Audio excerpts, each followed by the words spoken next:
again, yo, everyone. It is I, the Starlight Let's Player, and it's that time of the year, everyone. Halloween time. Whether it's trick-or-treating, Halloween parties, pumpkin carving, and the best costumes out there. Pumpkins are pretty much the go-to source and is the most important things of Halloween. You can't have a proper Halloween without pumpkins. Oh no, sir, you cannot. Now, I was quite curious about what took them so long to make a Pretty Cure series focused on girls being princesses, especially seeing that we already have two cures who are actual princesses. But what makes this stand out more is the fact that they've gone the extra mile in making a Pretty Cure movie based off of Halloween. Like it or not, Pretty Cure Halloween episodes for the most part have been pretty unique in their own ways. But for them to make a Pretty Cure movie that's centered around the spooky Halloween is quite amazing. To top it all off, the movie became not one, not two, but a three-part movie adaptation, which was powered by the last Naruto the Movie. Now, the movie grossed out a total of over 560 million yen. That's over $5 million that the movie has made, which are quite amazing numbers to make for a Pretty Cure movie.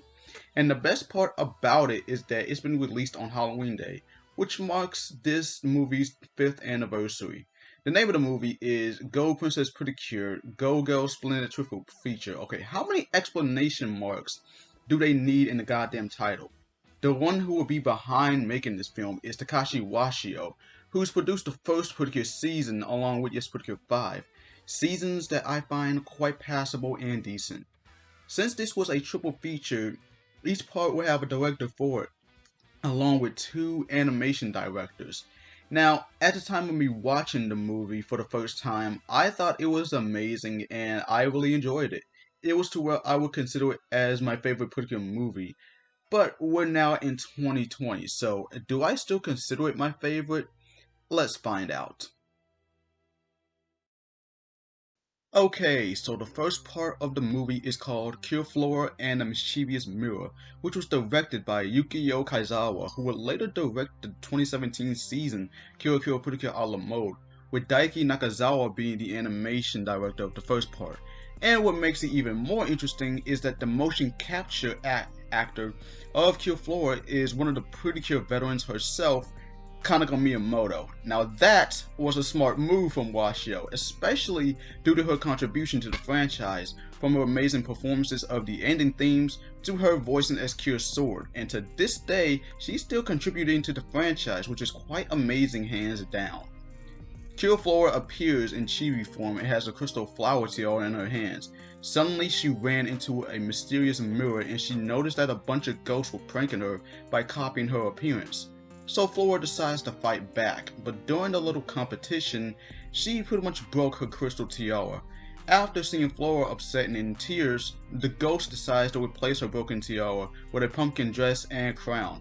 Then Mermaid, Twinkle, and Scarlet appeared and they were awestruck about Flora's new dress. And that's the end of the first part. In all honesty, I like it a lot. The cute little chibi designs on Flora and the others look pretty adorable. There's no serious plot to this and it's only 5 minutes long, but it's something that I like a lot.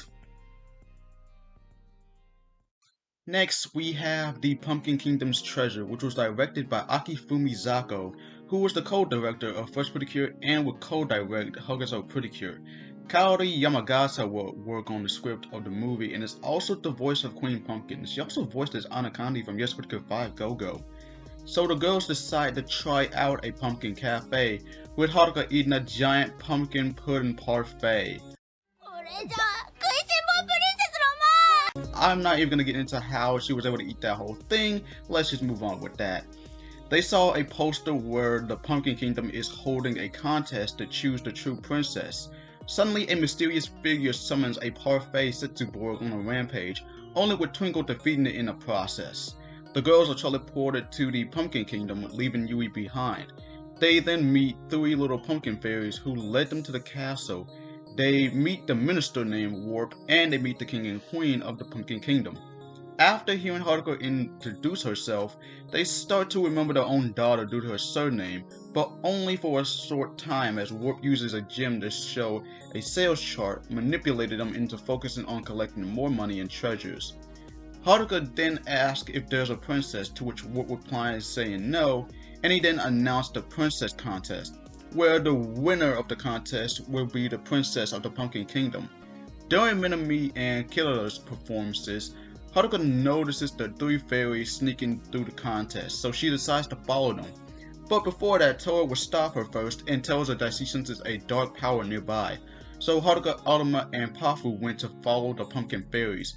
They notice a young girl named Pampululu who's actually the princess of the Pumpkin Kingdom, and is also based off the actress Suzu Hirose, who unfortunately tested positive. But let's just hope she makes a full recovery from it soon. After retrieving her doll, Pampululu tells them that the ones who were behind brainwashing her parents was none other than Warp. Haruka then vows to save the princess, and being the only one left for the cooking contest, Haruka decides to create her family's special pudding. Time to dig in! And with one bite of the pudding, the king and queen were able to remember their daughter again. After Warp reveals himself, Haruka transforms into Cure Flora and has an all-out brawl against the contestants who appears to be Zetsuborgs. Toa appears as she was the only one who didn't get captured by Warp, so she transforms into Cure Scarlet but is captured alongside Flora. She then tries to break free but is unable to. However, with the help of the Pumpkin Fairies, Flora manages to break free and will also break Scarlet, Minami, and Killera free as well.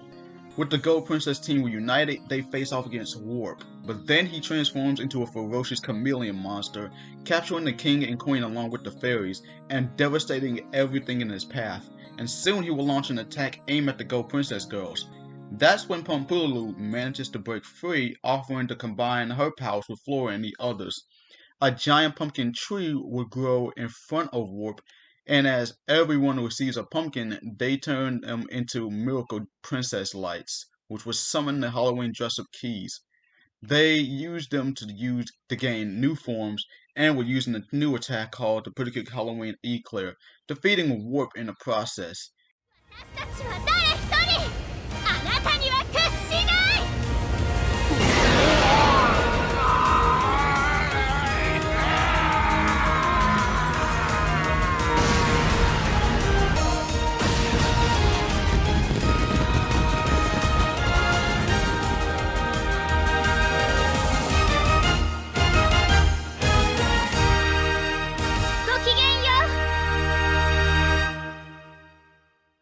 The kingdom has been restored and Pampululu reunites with her parents, and that's about the end of the second part. After rewatching this part of the movie, my thoughts on it have changed drastically, but not in a good way. For starters, Warp seems pretty bland to me. Not only isn't that much of a big bad villain, but he doesn't even have much potential to be one. He just falls short for me, and even his chameleon form didn't seem all that threatening. Black Fang from the Happiness Charge movie is a whole lot better in my opinion. Pampululu is a kind and gentle princess, but even she didn't have many memorable moments other than her being Princess Peach trapped in the castle. I'll give the presentation some credit, as it's just as amazing as its season. Plus the fight scenes look pretty well done. The insert song is Sharing Miracle, which is sung by Kana Hanazawa, who voices Pampululu, and the ending theme is Kira Kira by Every Little Thing. Both songs are very great to listen to, but what does all this mean if the exclusives and story are lacking? The Pumpkin Kingdom's treasure is okay. It's not bad, it's just okay. Alright, now it's time for the final part of the movie, which is Pretty Cure and Reffy's Wonder Night, which was directed by Hiroshi Miyamoto, who worked on other Pretty Cure seasons and has also worked on Dragon Ball Z Battle of Gods. Hiroki Kanai will also be the animation director. At the end of the second part, Pampululu gave Haruka her special doll, which appeared on her desk in her room. Suddenly she was warped into the Night Kingdom, where she ran into a young girl named Reffy, the princess of the Night Kingdom. As they try to outrun a bunch of pumpkin-shaped Zetsuborgs, they run into Mermaid and the others. They enter a pumpkin bar, and Reffy explains to them that the only way they can turn the kingdom back to normal is to defeat the Night Pumpkin and to use the Miracle Light to bring her kingdom back. As I said before, they really need to come up with something new. The pumpkin Zetsuborg will catch up to the girls, so Reffy decides to distract them, giving the Princess Cures a chance to escape. 逃げ場がないよ。あれ？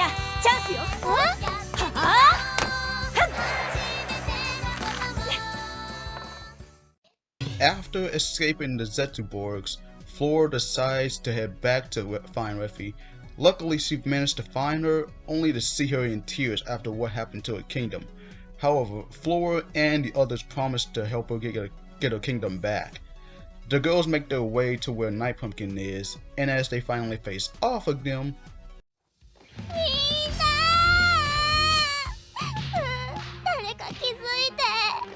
yeah, don't think this will be the only time she gets her ass stuck. As Flora and Refi make it to the top, Night Pumpkin manages to stop them in time after defeating Mermaid, Twinkle, and Scarlet. However, Flora ain't having none of that shit, as she, along with the others, manages to hold them off, leaving Refi to stick the miracle light on the top of the tower, saving the Night Kingdom, and yeah, that's the end of the final part.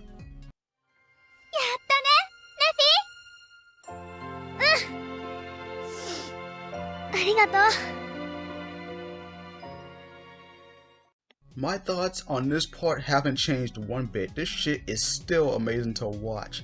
Yeah, it may have been only 20 minutes long, but the story makes up for it.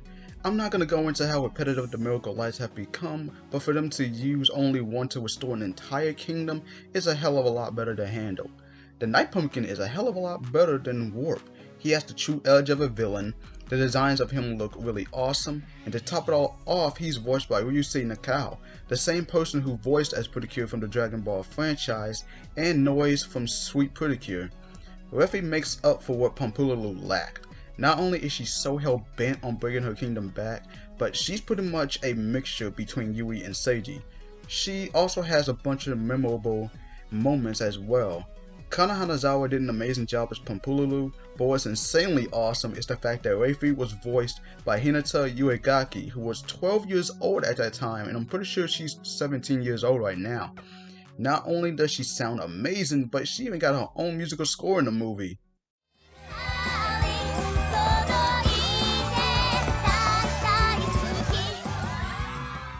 Now that is quite awesome, and the animation looks so beautiful. We've all seen these in the endings, almost every single one, but the fact that they've used it in a 20-minute short is so cool. And I'm glad they brought this back in Dream Stars, and as much as I criticized All Stars Memories a lot, I'm glad to see that the movie did well because of it. If they ever make another CGI film, please let Hiroshi and Kanai work on that as well. So that's the Go-Go Splendid Triple Feature. For the longest time, I considered this as my favorite main series movie until Star Twinkle took that spot. Like I said, the short was something enjoyable, the movie is okay, but the story and exclusive characters felt a bit underwhelming. But the 20-minute special was quite amazing, I'll give it that. Plus the music was pretty good to listen to, and I'll give the directors and animation directors their props too. They've definitely worked hard on each of the parts, so I'll give it a 7.5 out of 10. This is something that kids of all ages should watch for Halloween. It's something that all Pretty Cure fans can watch to celebrate Halloween. Anyway, I hope you enjoyed this review. Let me know what you all thinking of this movie in the comments down below, and I hope you all have a happy Halloween, everyone.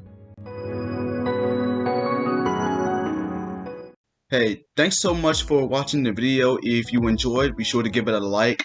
If you want to support this channel further and join the Starlight family, be sure to hit the subscribe button and the notification bell as well so you can get updated on videos that I upload. Also, my social media is down in the description below. You can follow me on Twitter, and you can follow me on Discord. I have a Discord server called the Starlight Community, and as well you can also follow my SoundCloud. All of the links will be in the description below. But until then, this is the Starlight Let's Play signing out. As always, go Genyo and have a startastic day, everyone.